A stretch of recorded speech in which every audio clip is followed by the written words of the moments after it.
So thank you both for joining us today. And now, Monique, you have the floor. All right, thanks, Darlene. This is Monique talking, and I would like to talk to you about the purpose of our webinar. First is to provide public librarians with the tools and resources to feel confident in providing quality health information to our patrons. We're going to focus on material for adults. We know that children and teens, especially teens, have different health questions from adults, and there are lots of great resources for teens and for children, but because of the time allotted for this webinar, we're just going to focus on adults. At the end of this webinar, Darlene will tell us about some webinars for resources for specific age groups. We're going to provide our information by topic or by type of resource, so we'll maybe have books and websites on the same slide. This is because in our experience, we use a variety of tools to answer questions, and we know there's no one best resource for all our questions. At the Akron Summit County Public Library, we have established a small area we call our Health Information Center. It contains reference and circulating books on health topics. This is not staffed separately, but the reference service there is provided via the nearby Science and Technology Service Desk. So all public service staff in science and technology, which is 5 full-time professionals, 2 part-time paraprofessionals, and a manager, have responsibility for answering the wide variety of topics we're asked on a daily basis, including lots of health and medical questions. So we'd like to share with you some of our best tips and best practices for answering these consumer health questions in a busy urban public library.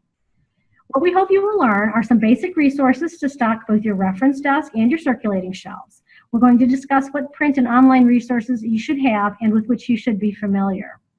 We'll teach you how to evaluate web-based resources, which you'll find via a Google search. You'll learn tips and best practices for conducting a reference interview and what to do when you just can't find a satisfactory answer. We'll touch on setting up your library to provide consumer health information, and then we'll talk about the Medical Library Association's Consumer Health Information Specialist certification and the role of the National Network of Libraries Medicine, or the NNLM. Before we move on in this webinar, we'll be available on the National Library of Medicine's YouTube channel, as Darlene told us. If you'd like the slides before the YouTube video is put up, you can email me or Kelly using the contact information that's on the screen right now, and we can get the slides out to you. There's a lot on these slides, so you probably will want to try and get the content somehow. So what do we mean by consumer health? The definition on your screen is from the Medical Library Association's Consumer and Patient Health Information section. In short, it says that consumer health is information for a regular person living with or caring for someone with a medical condition or diagnosis, and it also includes information on illness and disease, but also on health and wellness and access to the healthcare system. There's a little bit more to add to that definition when defining consumer health within the public library, I think. Consumer health also assumes no medical training or experience on the part of the patron or the librarian. And also, consumer health information is not theoretical medical information or information for a school report. And what are the challenges of providing consumer health information? Starting right off the bat, I will say it is a hard question. Those are those hard medical questions that we get. It's way outside our comfort zone. It's way outside our area of expertise. How many public librarians have undergraduate degrees in the hard sciences or in nursing? Not too many. I don't, Kelly doesn't, no one on my staff has a medical or a science background really at all. So we stumble with those questions. And in the public library, there's a wide variety of literacy levels. And not just reading literacy, but health and science literacy as well. So your patrons might not have the vocabulary to ask a question, and you may not have the vocabulary to search a resource or to evaluate search results, and that makes those questions really hard. Also, the patron's attitude and state of mind makes those questions hard. Your patron has possibly received a confusing or a life-altering diagnosis, either for themselves or their loved one, and they may not be the most receptive to your probing questions. They may be upset. They may not be very good to be working with at that time. Privacy is also a concern, both in the reference interview and in many online resources. And finally, that print collection is really difficult and expensive to keep current. But lucky for us, there are some guidelines. Number one should be your library's medical reference policy. This provides the outline and the limits to what sort of service you can provide. No separate medical reference policy? Refer to your library's regular reference policy. You don't have one of those either? You're probably not alone. So you can use the RUSA guidelines, and these are provided by the Reference and User Services Association of the American Library Association. Check those out online. But in a nutshell, the RUSA guidelines say that you provide your patrons with information that is accurate, credible, and authoritative. You will read definitions and descriptions of medical diseases or terms verbatim. You do not interpret or diagnose anything. You do not offer medical advice. And finally, be discreet and respectful when discussing health information. So, how to go about providing the accurate, credible, and authoritative information? When selecting material, we look for books that are authored or created by reputable, non-commercial sources, like the American Diabetes Association, or by the U.S. government, an academic institution, a professional association such as the American Academy of Pediatrics, or a well-known hospital or health system. Like I said, that print collection is expensive to keep current. Medical research is constantly changing our view of disease and developing new treatment options. You might not have too many books as resources, instead relying on a curated list of reliable websites with which you are very familiar. So for websites, what do you look for? You want them to be free, easily navigable websites that use plain language and are keyword searchable and are specifically designed for the consumer. Our first groups of resources that we're going to be talking about, we're referring to as reference material. And this is the books and the websites which you will refer to on a daily basis to provide basic answers and to get a patron started with his or her information search. It is likely you will purchase multiple copies of these basics so you can have a copy on hand and copies for your patrons to check out. Some of these are pretty expensive. In that case, what we do is we keep the current year as a reference and the previous year as circulating. We're hesitant to give an exact cutoff date for when material should be discarded. Some material lasts longer than others.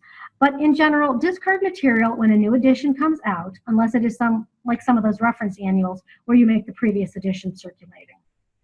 Also, consider discarding material if it is more than 3 or 4 years old. If you're not sure, you can do a literature search on your topic, say LASIK surgery, just as an example. And if you see lots of activity in your journal searching, in the last year or two, you can safely discard any older material.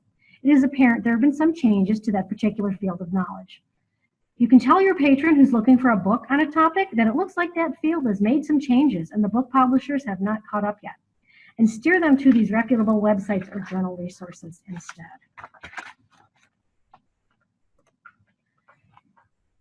So, dictionaries, let's start with those. Even if you don't go in for too many print resources, it's a good idea to have some medical dictionaries. Remember, we're pointing our patrons to sources of information, but not interpreting those resources. Remember the RUSA guidelines. Read definitions and description of medical diseases or terms verbatim. So sometimes you'll need to read or have your patrons read that description with a dictionary in hand, looking up many of the words just to make sense of a passage. So having a good dictionary to give your patrons is crucial. The following dictionaries are all illustrated, and I'm telling you that just as a caution, so be careful if you're squeamish. Sometimes they're pretty graphic illustrations. The first one on our list is the Dorland's Illustrated Medical Dictionary. That's from 2012, but it is still in print, and there are rumors of a 2018 edition, so let's keep our fingers crossed for that. And then the next two, the Mosby's Medical Dictionary, or Mosby's Dictionary of Medicine, Nursing, and Health Professions, are nearly identical, although the Dictionary of Medical, Nursing, and Health Professions costs $10 more.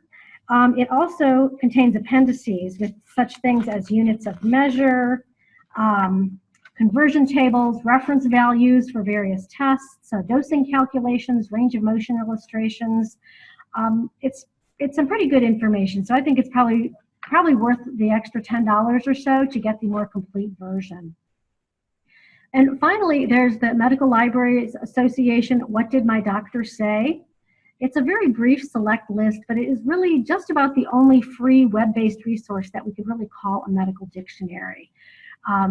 So that's it for medical dictionaries. I don't try to Google a medical term. It's so easy to get that wrong, to get it misinterpreted. So try to have those print dictionaries on hand. Moving on to encyclopedias, a print version of a general medical encyclopedia is not really necessary unless your patrons are mostly print-oriented. But you'll still want to be able to provide access to articles on a variety of medical topics. And while these medical dictionaries are all pretty expensive, they provide the backbone of the consumer health collection. One that we use frequently is the Gale Encyclopedia of Medicine. It was last published in 2015 in a 9-volume set. It's available through Gale Virtual Reference Library. And I can't give you an exact price on it because it does use what I think of as Gale math, in that they're not going to give you a real price on something until you're just about to sign the contract. But the print version is about $1,300. It looks like the Gale Virtual Reference Library is going to be about 33% more than that. We pay close to $2,000 for that. But we prefer the online, and we just print out the portion that the patron needs, what they're looking for. Gale also makes a variety of more specialized encyclopedias on health and wellness topics, including like senior health, cancer, and more. And we have the electronic versions, but not printed those as well. The next two items on the list, Conn's Current Therapy and then Current Medical Diagnosis and Treatment, or Lang's CMDT, are both 1-volume annual publications. They're a pretty high reading level, and they delve much more deeply into actual disease processes than the Gale Encyclopedia does. But they're not as high as the physician-level materials or textbooks. And these are the annual volumes that I refer to when I say we keep the current year as reference and we make the previous year circulating.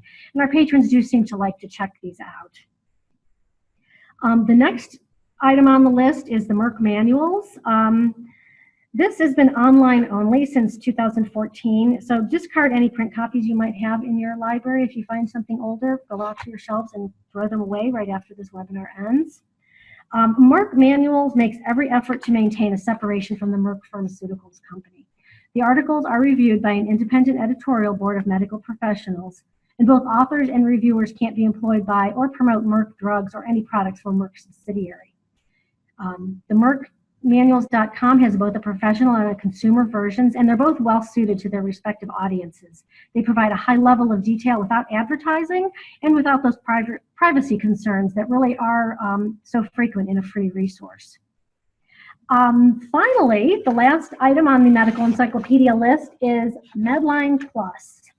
Medline Plus provides the National Library of Medicine health topics, and it's not the same Medline that's in the EBSCO databases or that is available as PubMed that you might be familiar with. Medline Plus is our go-to resource, and once you become familiar with it, you'll wonder how you ever answered a health reference question before. It's an excellent consumer resource. Not only does it include these health topics, but it links to other websites. It has materials in other languages, has patient education tools like videos, and these are all vetted by medical librarians at the National Library of Medicine. I could spend the rest of this presentation showing you Medline, but instead I'm going to practice my screen sharing skills, and let's take a look at a video. Hang on a minute and I'll try and make this work.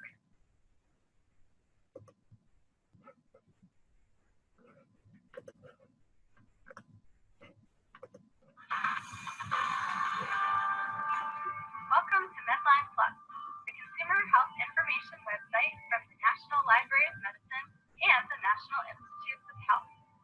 You can use Medline Plus to find free, reliable information to help you make informed healthcare decisions. Medline Plus is available in English and Spanish, and you can use it on any device. Medline Plus has close to 1,000 health topics. You can find health topics by the body location, by category, or by the alphabetical index.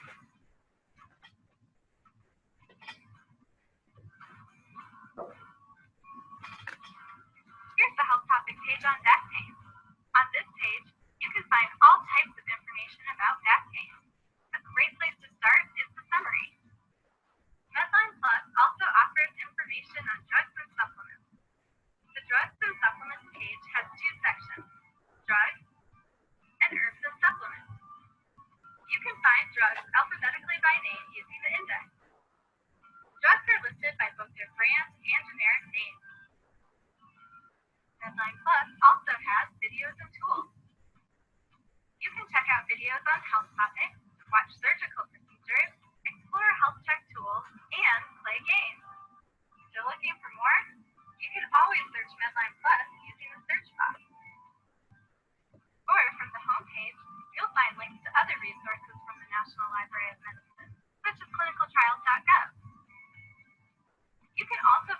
latest health news, browse the Medline Plus magazine, or sign up for email updates.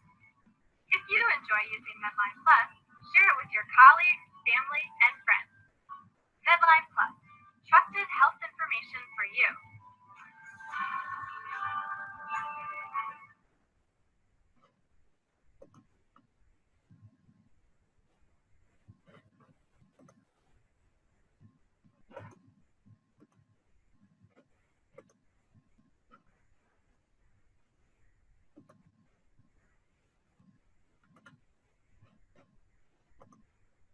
All right, am I back? Excellent. Let's move on to anatomy and physiology books. Here is the one section of your collection where currency is not really vital. So you really can keep these books until they start to fall apart or they get stolen, as is often the case. Some good ones right now that are out are Grant's Atlas of Anatomy by Walters Kluwer and The Complete Human Body, The Definitive Visual Guide by Dorling Kindersley. The Grant's is really much more detailed. It could be used by health career students, while the DK version is easy to use, it's aimed at the layperson, and it is almost half the price. The last item on that list is the Atlas of Human Anatomy by Netter, and this is proof that you can hang on to an anatomy book for more years than other medical books. This one's a 2010, and it's perfectly fine, we think. It's also a nice book. It has beautiful classic illustrations. Drug information, yes. And here we're talking about pharmaceuticals. And what's important with this is to get the spelling and to only read information found for the exact spelling. Don't try to identify drugs by a sounded out spelling, since the name of some drugs with dissimilar effects sound and look the same. Review carefully any drug names which come up in a list from a spell checker. And don't be afraid to tell your patron you can't be sure, and ask them to recheck the spelling before you're able to actually answer that question for them. Finally, don't try to identify a drug by looking at it. You can find a pill checker and let your patrons try and identify it. That's fine to do, but it's not really appropriate for us as librarians to try and identify that. In terms of what sort of guidebooks there are for drugs, there's not a whole lot that's published anymore. There used to be several good drug or pill guides for consumers that were published by groups like the AARP and the Consumers Union, which is the publisher of Consumer Reports magazine, but there really isn't too much anymore. One you might be familiar with is the PDR, or the Physician's Desk Reference. I'm not so crazy about the PDR. It's actually a compilation of package inserts, which are like the things you find inside your drugs when you get them from the pharmacy or when you buy them. So it's the package inserts plus manufacturer-provided information if there's no insert available. And it does not cover every drug. The PDR was originally a marketing tool distributed free to physicians, and companies pay to be included in it still. So that's what you need to know about the PDR. Not so awesome. What is pretty good, I think, is this complete guide to prescription and non-prescription drugs. It's very user-friendly. It's arranged by class of drug, like antifungals or bronchodilators, or it's arranged by the generic name, like indapamide or penicillins. So you need to use the index on this book. But it contains their brand names, it contains side effects, contraindications, all sorts of things that you should know. And it seems that the publisher is coming out with the 2018-19 edition in November of 2017. So that's good news for us. Next is the National Library of Medicine's Drug Information Portal. The NLM and partnering organizations provide information on nearly 72,000 drugs from the time that they're in clinical trials through their US FDA approval and then onto the marketplace. Search results display as a series of hyperlinks organized by audience, so there will be links to consumer-friendly resources. Another good drug resource is Daily Med. And this is also from the National Library of Medicine. It's the official provider of package inserts, and it's free access to them. So yet another reason why the PDR is not as awesome as we seem to think it is. With Daily Med, you can search by the NDC, which is a unique number to ID product and trade package size and dosage to find the exact drug you have. Another nice thing about Daily Med is you can limit your search to human drugs or animal drugs. Safe Medication, which is safemedication.com. is from the American Society of Health System Pharmacists. And this does have a pill ID guide online. Like I said, don't ID that pill yourself, but show the guide to your patron and let him or her identify which pill they found their 12-year-old's book bag or whatever horror story they have. I do want to make a little comment about the FDA website. You might notice the Food and Drug Administration, that should be on the drug information page. But it's very challenging to navigate, especially the drug portal section of it. So I don't want to suggest using it to find basic drug information. It is the source of most of the drug information, but it's not the greatest reference tool to be using in the public library. And you'll also notice I have the Poison Control Center listed down here. Don't hesitate to refer a patron to the Poison Control Center if you think they're calling for information regarding a possible poisoning situation. And also don't ever hesitate to suggest 911 if you think someone's calling you because they are having a medical emergency. Nutrition information. It's a constantly moving target. Keeping some print books around has proven to be nearly impossible for us to keep some print reference books around. We rely on websites from the USDA and the FDA. Here we do rely on the FDA. The USDA has one called nutrition.gov, and that's the USDA-sponsored website aimed at making responsible eating choices. Good features include MyPlate and the Food Composition Database. MyPlate is really very personal oriented. The coolest thing about it has a fitness tracker on it, an online fitness tracker, so that's pretty awesome. But it also has recipes, it has a pregnancy weight gain calculator, BMI calculator, lots of stuff that a person would want to use. It maybe is not the greatest thing to think of as a reference tool, but it is really something good to know and show your patrons. And then the nutrition.gov also has the Food Composition Database, and this provides detailed information on protein and fat content, as well as vitamins, minerals, and et cetera, for a huge variety of standard foods and commercially available products. We like to use this when somebody calls up and says, how much vitamin D is in broccoli? And finding that, you think that would be easy to find, but that's pretty challenging. But the Food Composition Database does a great job for that. And as far as the FDA goes, their fda.gov/food is their food portal. And this has loads of information on food labeling, dietary supplements, and food recalls. With medical tests, your patrons might ask you what the results mean, like how to find the normal range for test results, or your patron might ask how a test is performed or why it is performed. So some tools to answer these questions include the Francis Fishbach's Manual of Laboratory and Diagnostic Tests. This is fairly technical descriptions of how and why tests are performed and what the normal range of results is. The Merck Manual Go-To Home Guide to Symptoms is not just about tests, but about symptoms and when to see a doctor and the tests that might be performed based on the symptoms you're presenting. It also has somewhat less alarming than WebMD and other internet symptom checkers. A little more comforting. And finally, Lab Tests Online. I remain amazed that this exists as a free resource. It gives you the normal range of test values or how and why tests are performed. It is a great online resource to know about. labtestsonline.org.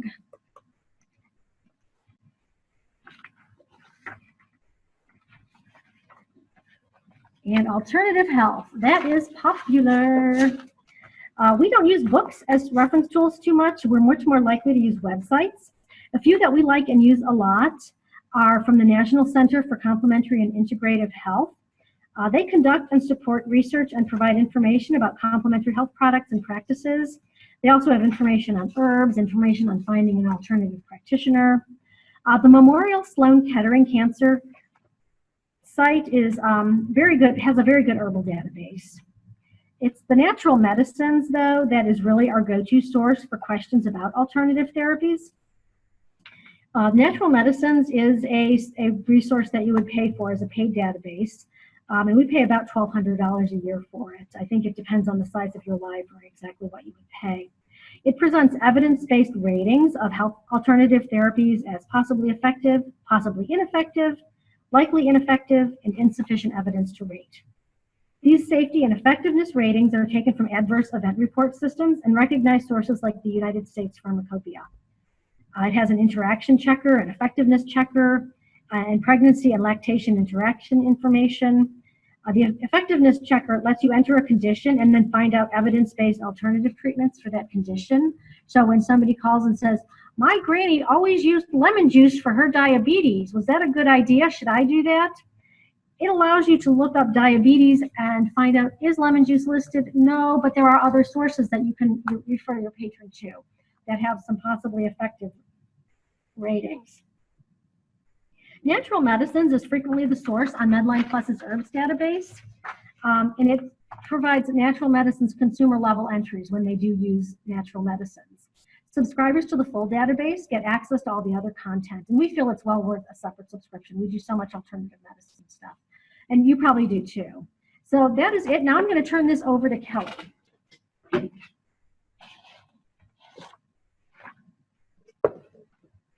Okay, hello. Thank you, Monique. I'm going to start with talking about our circulating book collection. So what are we looking for in our circulating collection? We like circulating books that provide more detailed, in-depth information about specific diseases and conditions, information about drugs and supplements, and specific health information for different cultural and ethnic groups. They need to be written in non-technical language for the general public, not to be confused with the information written by and for healthcare professionals. A lot of these books are small in size, paperback, easy to carry, and they're not outrageously expensive. It is helpful if you are familiar with some reputable publishers of consumer health books, and we have a list here you can see starting with Johns Hopkins University Press.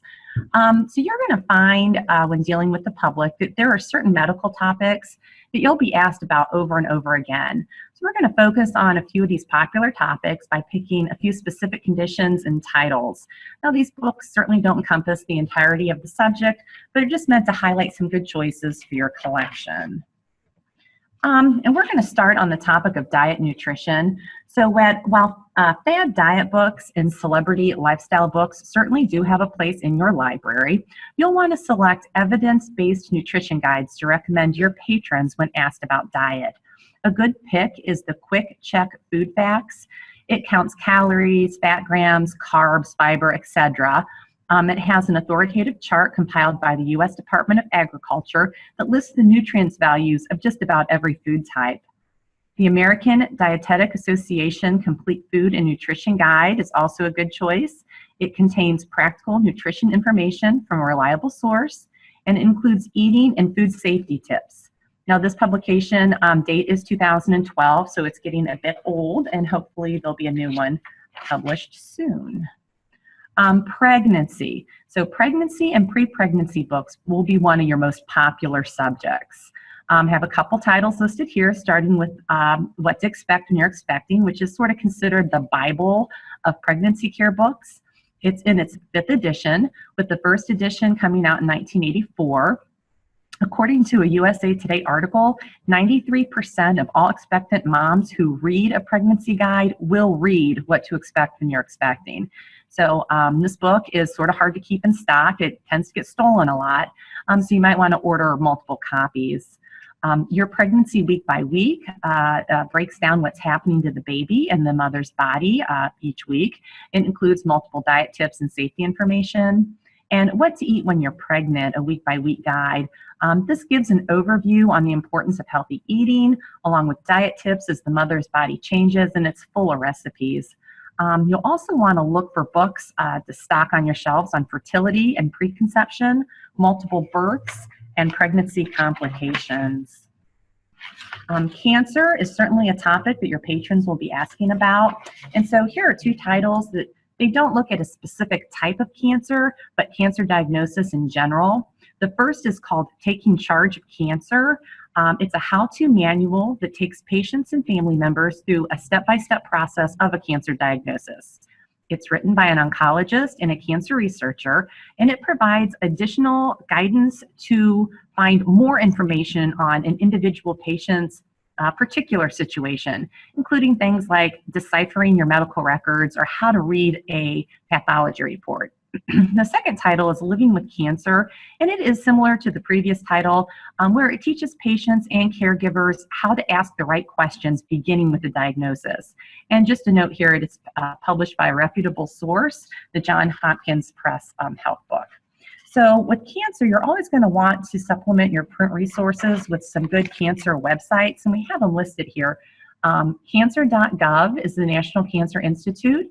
And you can think of this as the first stop for cancer information. It is frequently updated. Cancer.net is from the American Society of Clinical Oncology, and it provides physician-reviewed resources for coping and survivorship. Sometimes if you have a problem when you go to look up cancer.net, it could be blocked by internet software, security software, and if you do run into that problem, Google the organization and then select info for patients.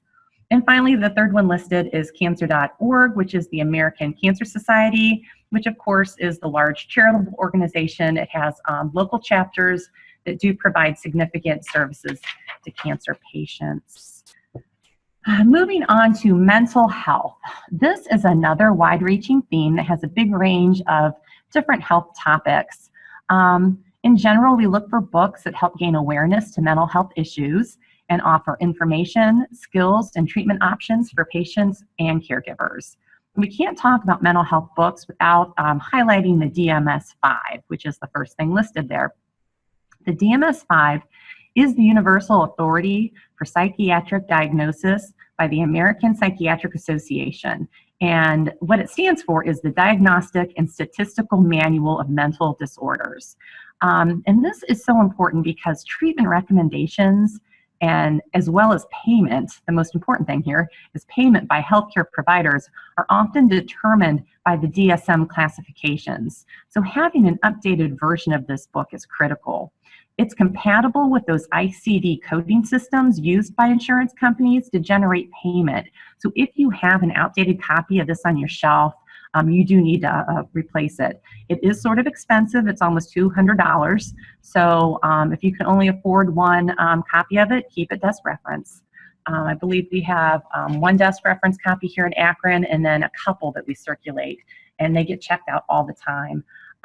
There's also something called the CBT workbooks, and that stands for Cognitive Behavioral Therapy, and that is published by Harbinger Publications. And that is a type of psychotherapy in which negative thought patterns are challenged in order to alter unwanted behavioral patterns like procrastination or to treat mood disorders such as depression or anxiety. So these workbooks provide an easy to follow directory of practical exercises and homework activities that patrons can use on their own or with a therapist. So you're also going to run into some health topics that you get commonly asked, questions about them, but there's not necessarily a ton published on that. So I've included a couple titles here on subject areas that you should be familiar with. The first is the 36-hour day. I believe this is actually a book series. There's a couple titles under this, and this is an excellent book for families who are caring for persons with dementia. Almost Anorexic. This is an eating disorder book, and eating disorders is an important subject area, and one where you'll end up with a small collections of titles under anorexia nervosa and bulimia. And the third is The Parent's Guide to Down Syndrome. And this is a guide that will take you through life with Down syndrome with some expert advice from diagnosis to adulthood. Circulating books with series. Some of the most popular health books come in a book series. And a benefit of purchasing books in a series for your patrons is that they will come to recognize and remember the series, whether it's from the author's name or more likely from the distinct book covers. And again, these series are written for the average consumer in easy to understand language. We have a couple of them listed here. The 100 Question and Answers is real popular here in Akron. Those are like real skinny, tiny little paperbacks. A next series is called What Nurses Know. And those are getting kind of old. Ours are from 2012 and 2013. So hopefully some new titles are going to get published. And of course the Dummies books that we all know so well. But patrons love them. Ours get checked out all the time. Okay, alternative, complementary, and integrative. Those words get used a lot and they seem to mean the same thing. So just that you're aware, there is a slight difference. Even though they are used interchangeably, they do actually mean different things. So according to the National Center for Complementary and Integrative Health, the term complementary medicine refers to non-mainstream medical practice being used together with conventional medicine. Alternative medicine means when a non-mainstream practice is used in place of conventional medicine, and this is actually rather uncommon. It's integrative that is probably the most popular. And integrative medicine is very similar to complementary medicine as it is used together with conventional medicine. So like when a healthcare provider and facility offers both types of that kind of care, it can be referred to as integrative medicine. So an example would be like a facility that offers, traditional cancer treatment, and then at the same time they offer acupuncture to relieve the side effects. And it's not like so important that you like memorize that. We use those terms interchangeably here in Akron. I do it to patrons, do it all the time, but just so that you are aware that there is a slight difference in between the meanings of them. And more patrons are becoming interested in this type of integrative health approach. We call it the Dr. Oz effect. And it can be very difficult to find reputable information on this type of health care. So back to print resources here. What we look for is, first, does it cite its sources? And it should. You should be able to clearly see where they're getting this information from. And is it for the United States market? There's a lot published from the United Kingdom and Australia. So be careful when selecting titles and make sure that it's something that's written for the United States, because often they'll list like organizations that we don't have here in this country, or they'll list like a source of payment like the National Health Plan, which of course we don't have. We have two titles listed here. The first is from the Mayo Clinic, and this book offers different therapies written by experts on the Mayo Clinic staff, and it includes like a little traffic light emblem to indicate the Mayo Clinic staff's professional opinion of the efficiency of the various therapies profiled. So the second half of the book is home remedies for common ailments with both simple actions you can take at home, as well as a medical health segment identifying serious signs and advising you when to contact your healthcare provider, as well as what kind of treatment might be expected. There's also the Encyclopedia of Herbal Medicine. This is a beautifully illustrated Dorleen Kinsley book. It showcases 100 key herbs plus 450 others used in different healing cultures. It shows how to prepare and how to use the herbs. And of course, you'll see here, again, the subscription database, Natural Medicines listed. I know Monique has already touched on that, but I want to mention it again because it has proven to be invaluable to us here. And it's often the first place that I look for integrative health information. So on that note, I'm going to turn the microphone back over to Monique, who has a few more things to add about subscription databases.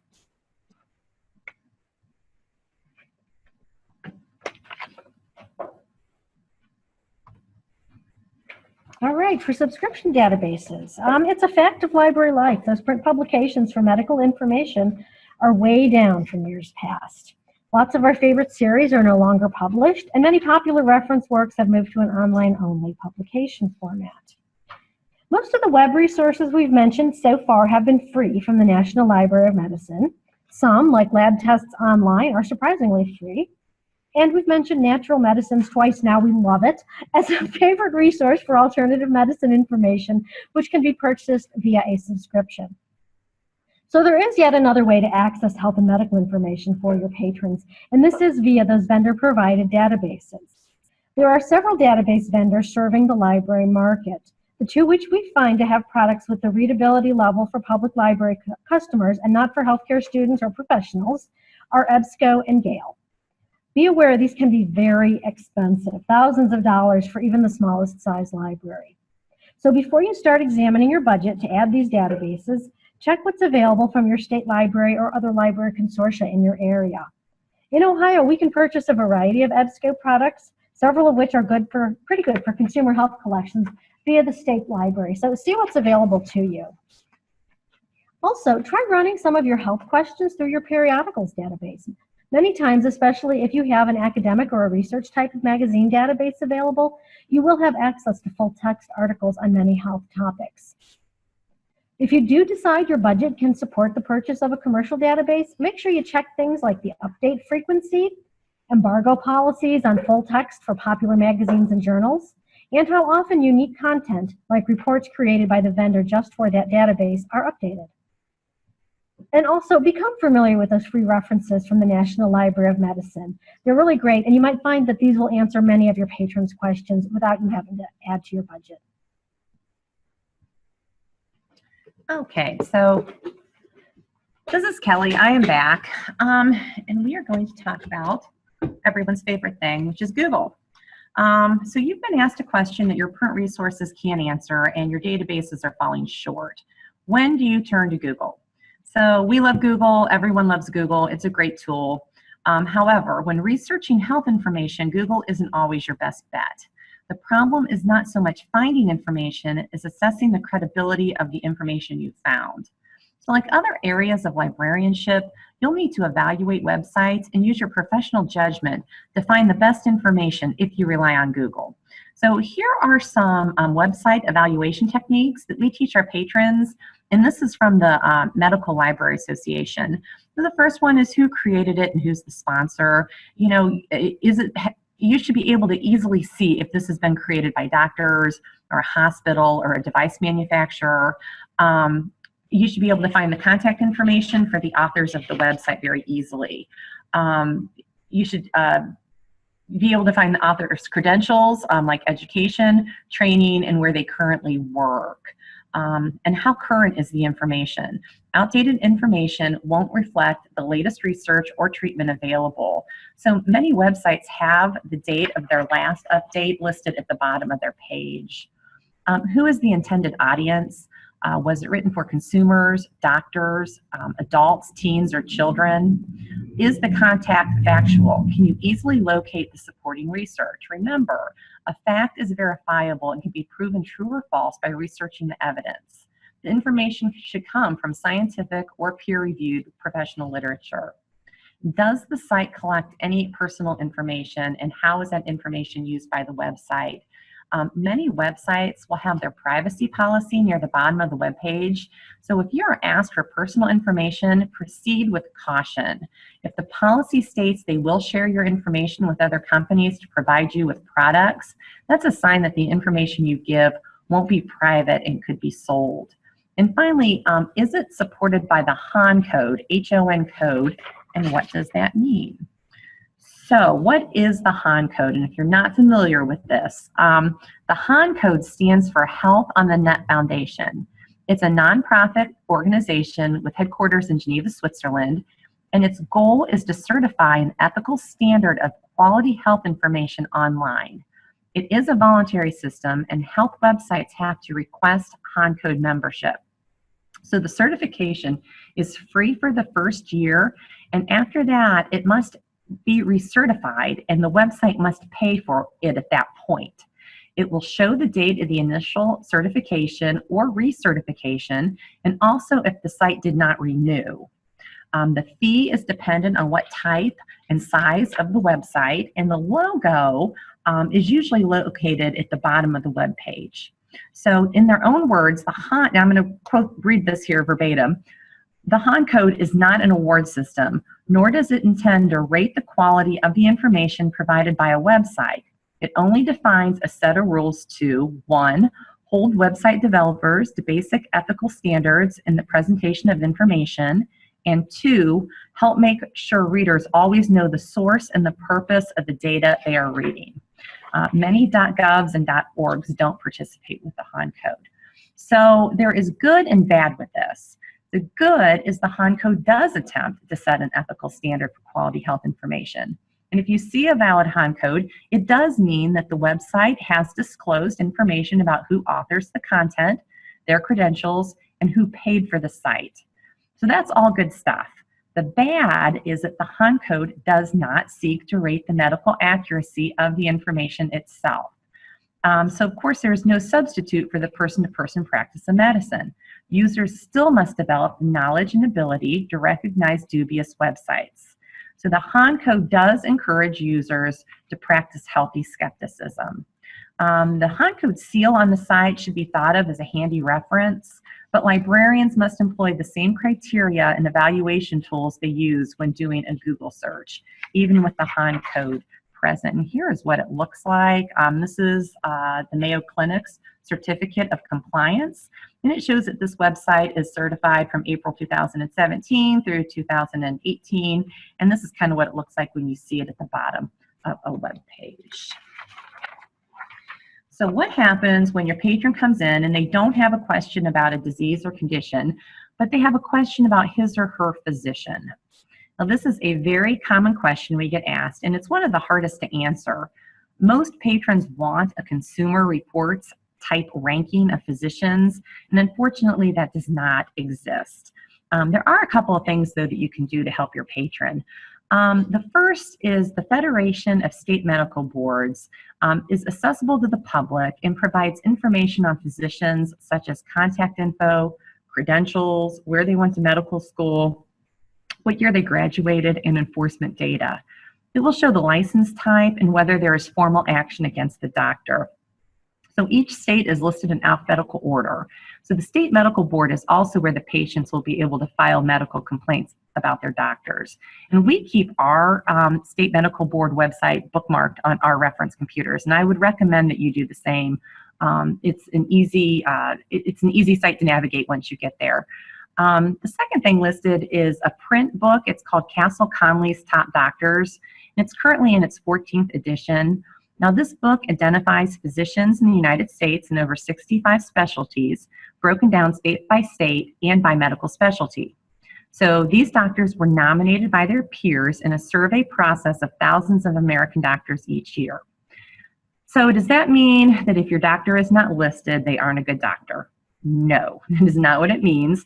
The selection of doctors by peer review and the compilation of a list that they consider diversity of specialties and geography, inevitably it will leave out many good doctors. And that's just something you should have in the back of your mind when you're giving that book to a patron, to let them know just because their doctor isn't listed does not necessarily, of course, mean that they're a bad physician. We also have the ABMS, which is the American Board of Medical Specialists. This directory provides biographical and professional information on more than 900,000 board-certified physicians.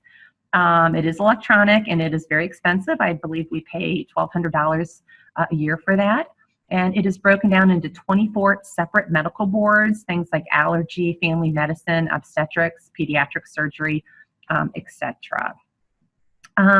So let's see, patrons also, they often want to know where to file a complaint against an individual physician or hospital.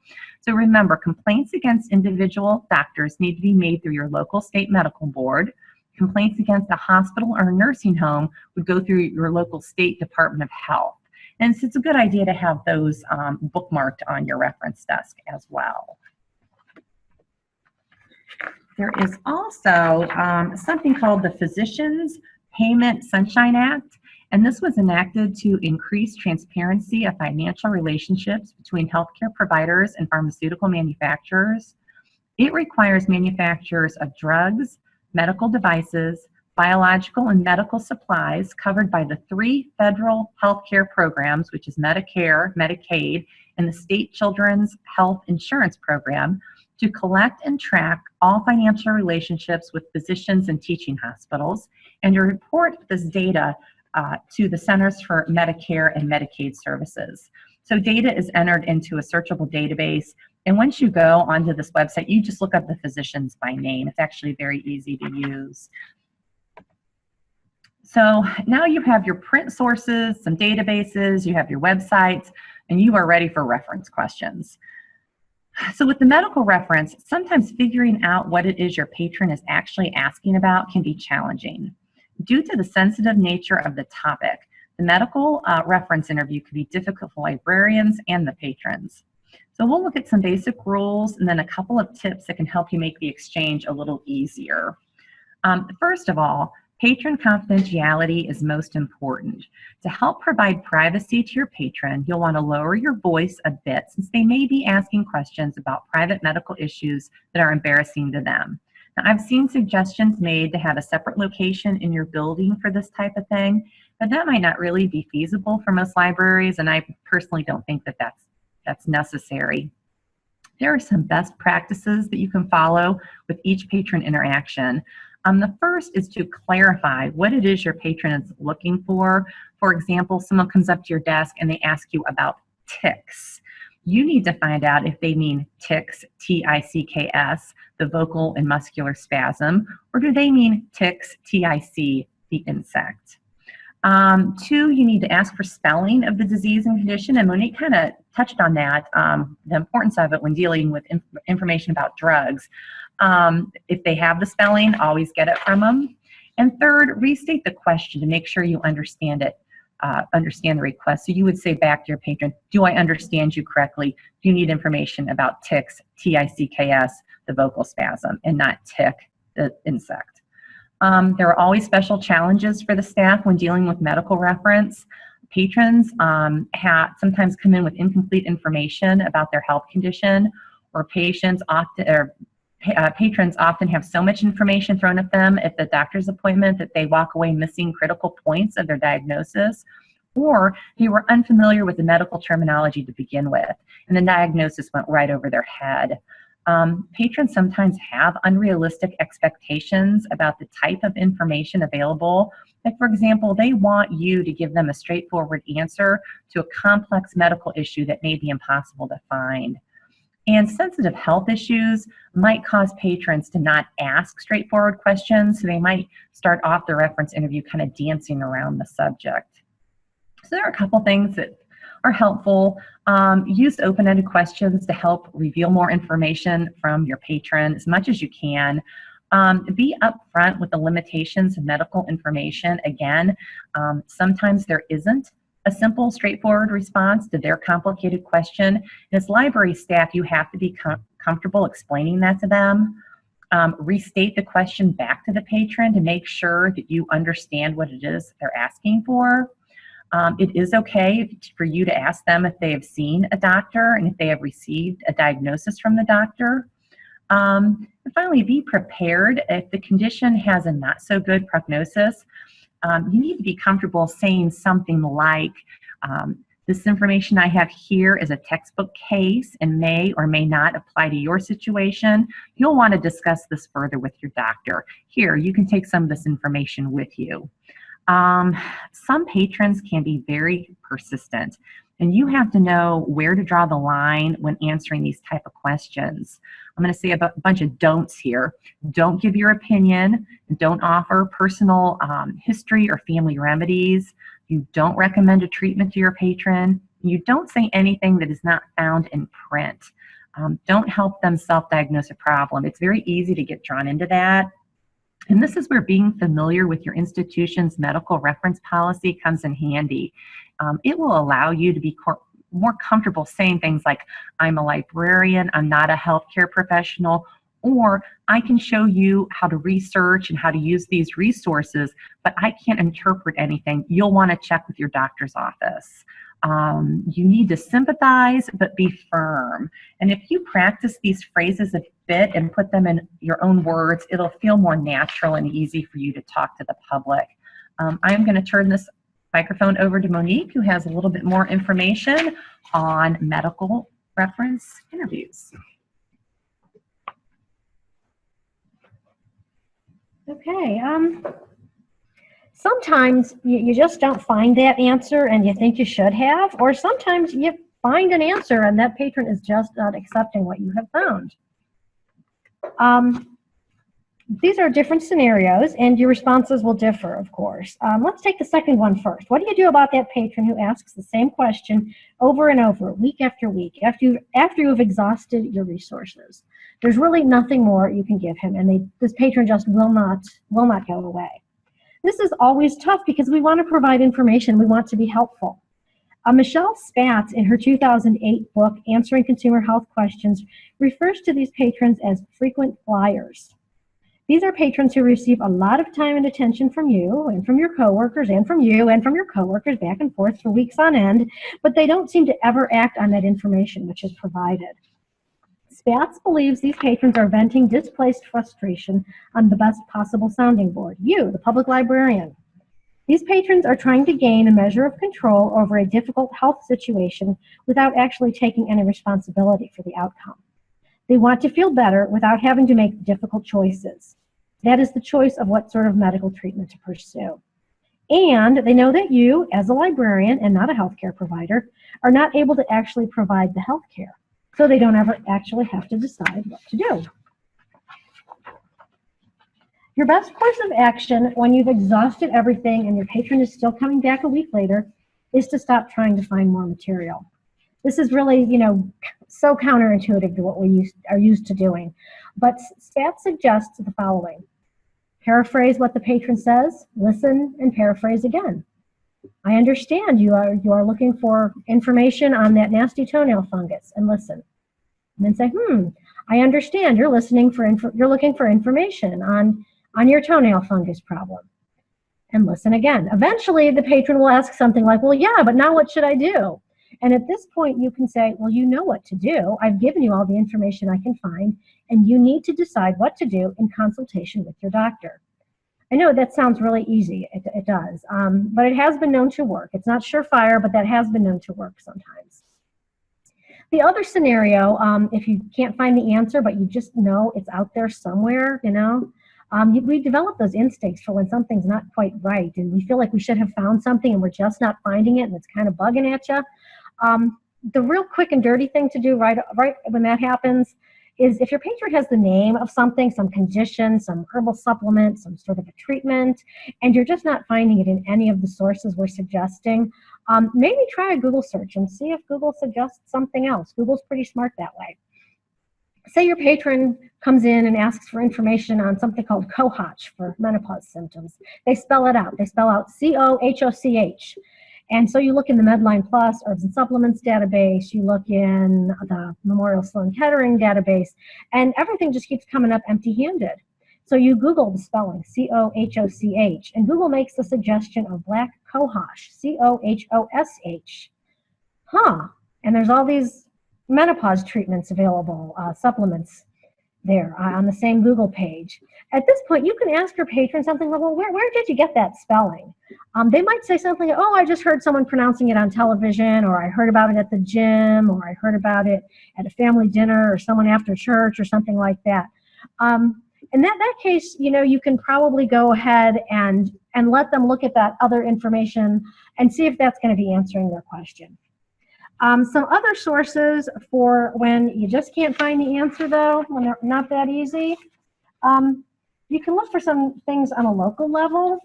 A great resource are hospital consumer health librarians. They're really great if the staff is able to provide help. They might not be able to answer questions for a variety of reasons, including their hospital's current staffing levels and workloads, or there might be hospital policies that prohibit them from providing information to non-patients. Contact your local hospitals, maybe right after you get off this webinar. Introduce yourself, talk to the librarians, ask them if they can offer backup. They may or may not be able to help, but at least you will know. Another resource are those academic libraries of a local university, especially one that has a nursing or pharmacy or other allied health programs.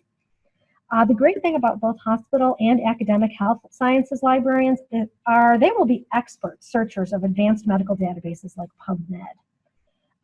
We didn't mention PubMed, I don't think, at all in this webinar, except maybe in passing. PubMed is provided by the National Center for Biomedical Information and the National Library of Medicine to give free access to Medline, not medlineplus.gov, but Medline. And Medline is NLM's database of citations and abstracts in the field of medicine, nursing, dentistry, veterinary medicine, healthcare systems, and preclinical sciences. Medline provides very high-level medical information and access to journal articles, and searching this database does involve some specialized skills. Some public library patrons may be able to make use of this information in this particular form. We have found very little need to perform a PubMed search for our patrons, maybe once a year. It's been that sort of a thing. We do regularly take NLM training on PubMed. We think it's important to be aware of what PubMed is and does. But I would, at this time in your journey to providing health and medical information, refer the patron to librarians in those specialized libraries.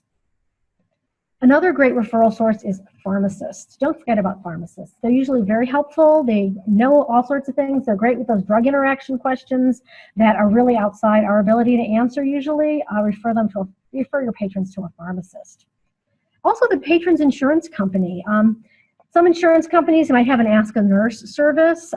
Sometimes that's sort of a, covering all the bases service for the insurance company, but it is somewhere that you can suggest your patron turn.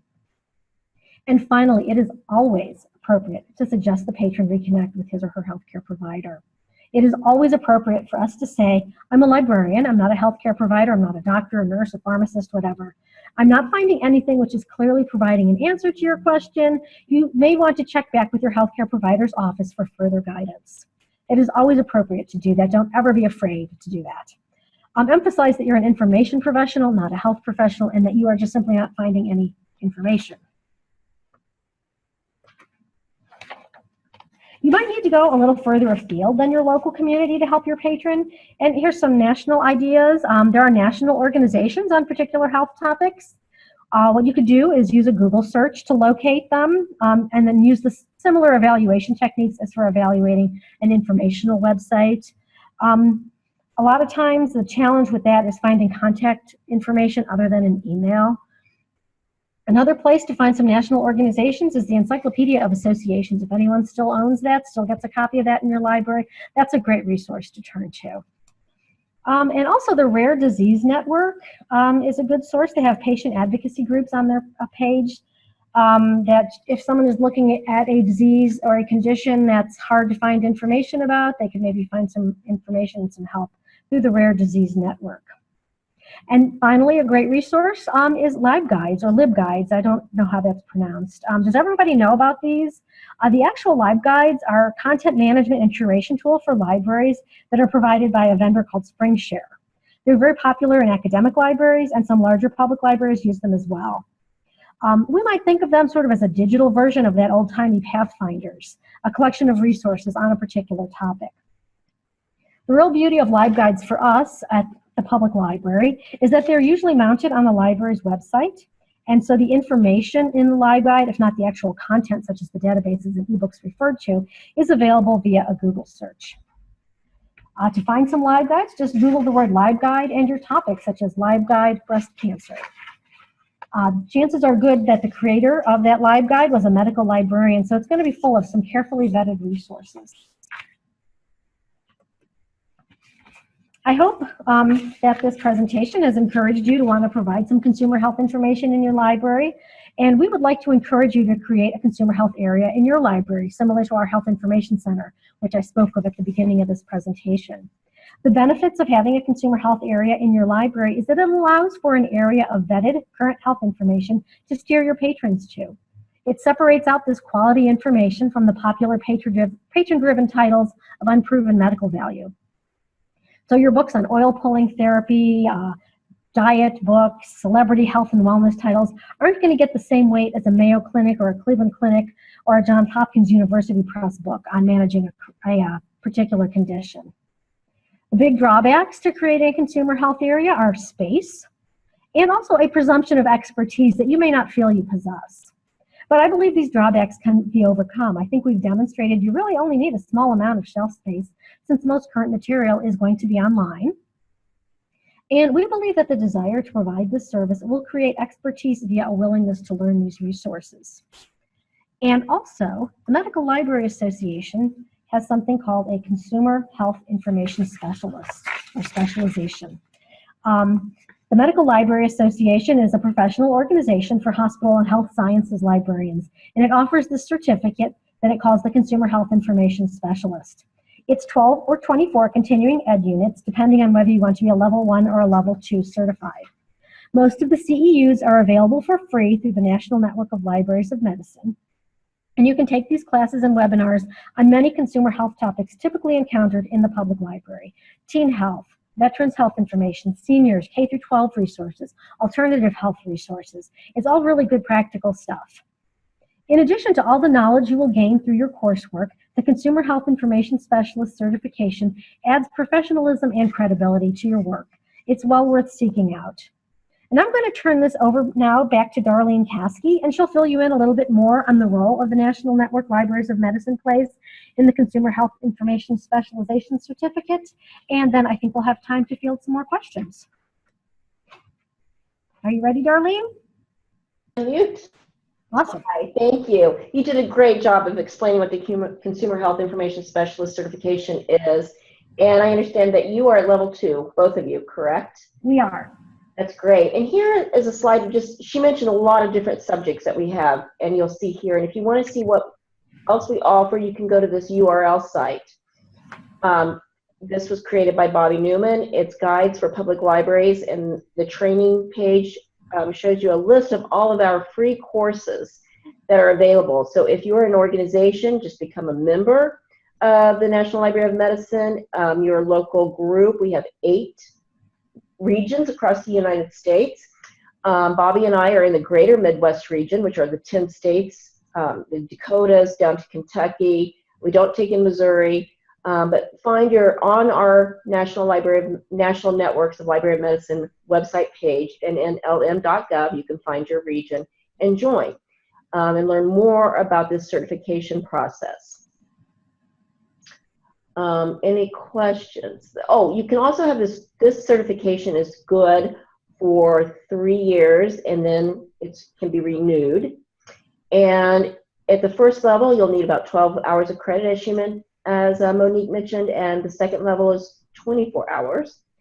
And the National Networks of Library of Medicine, if you do join our organization, we will pay for you or any of your staff members for the first fee of $75 for your first accreditation. After the renewals will be the responsibility of the organization, but NNLM will sponsor certification for the first time. Any questions? This was a wonderful presentation. I learned quite a bit, and I'm sure our participants did as well. So let's go through the chat and see if there are any particular questions. Somebody, I think, asked about a disclaimer, whether Monique or Kelly, do you create any materials of your own and put any privacy disclaimers or on your materials? We have a disclaimer on our website. I think it's akronlibrary.org/health information, and we do have a disclaimer there. Just says something along the lines of, this is provided as information and not meant to be medical advice. You can find some really good disclaimers on the internet, and I think MLA does have some on their websites. Okay, they may. Any other questions? There were some suggestions from other people. They were one was, let me go up here. Somebody was talking about vaccine controversy seems still to be a hot topic, and they keep information from their county health department on hand. Is that something that you do as well at Akron? That's a good idea. We don't, but that's a great idea. Yeah, it doesn't seem to be as big a topic as it was in years past. Okay. Oh, somebody also said lots of education is needed to avoid health scams. They say the CDC has some good information on that topic. Yeah. Has that come to your attention at all? Health scams in any way, shape, or form? I don't know that we've really been asked. We get it more like from an alternative health standpoint. But that's That's a good idea. Okay. We also know that we hear a lot in the news about opioids and heroin and the problems of addiction. Are you managing? How are you? Or do you have to deal with that in your library? Well, Akron is sort of like ground zero. Northeast Ohio, I think, is ground zero for this opioid epidemic. And we actually have one of the librarians in our business and government department, it's called, but it also includes our social services information. And she has done an incredibly good job of keeping track of all the local agencies and organizations that provide addiction services. So we have a librarian who has a deep personal interest in it as well as a professional interest, and she does a great job of that for us. So we've been kind of lucky that we don't have to focus on that as much. We just hand out the information. Yeah, she put like a whole packet of information together with contact phone numbers and such. So. Okay. Any other questions from our participants? Okay, some people are talking about how we know that some public libraries do have Narcan on hand and their staff are being trained on using it? Yeah, we do not do that at this point. Our security staff, and we also actually have in our main library here, we have Akron Police, off-duty Akron Police at all times that we're open. So they are trained with the Narcan. Okay, good. So I personally am very grateful that we do not have to be the people dealing with that we have other people to do that. Very good. I understand. Other comments were made that, of course, Medline Plus has health topics on health fraud as well as immunizations. Somebody is mentioning the AARP, the American Association of Retired Persons, has some information about health scams. So things that people are sharing. If you are interested, you can take a look at those websites. Yeah, I believe we will. Well, thank you very much. This has been very, very informative. Unless there are any other questions, I think we can finish. And the next slide, if you'll advance for me, is our survey. We appreciate everybody attending. I will try to type this long number into the chat box, but this is where you will go to take our survey. And if you're interested in receiving the 1.5 hours of credit for MLA CE credit, you'll get that when you finish the survey, when you complete the survey. So I'll leave this up just a little bit longer so you can jot this down. And we will make this YouTube video available in about a week to 2 weeks. We close caption it, and then we will let all the participants know that it's available on our YouTube or in National Library of Medicine NLM YouTube channel. And as Monique and Kelly said, that they would make these slides available if you will email them. I don't know if you want to, you will email them or contact me, and we will try to get that to you. And thank you, Bobby. She typed it so quickly. URL in the chat box. Do you want me to repeat our email addresses? Because they're pretty easy. That would be great. Thank you. Okay. Mine is mmason@akronlibrary.org. And Kelly Nicola's is K Nicola, and that's spelled K-N like Nancy, I-K-O-L-A @akronlibrary.org. And Akron is spelled A-K-R-O-N. Very good. Let me type that in the chat box as well. Okay. Did I get that correct?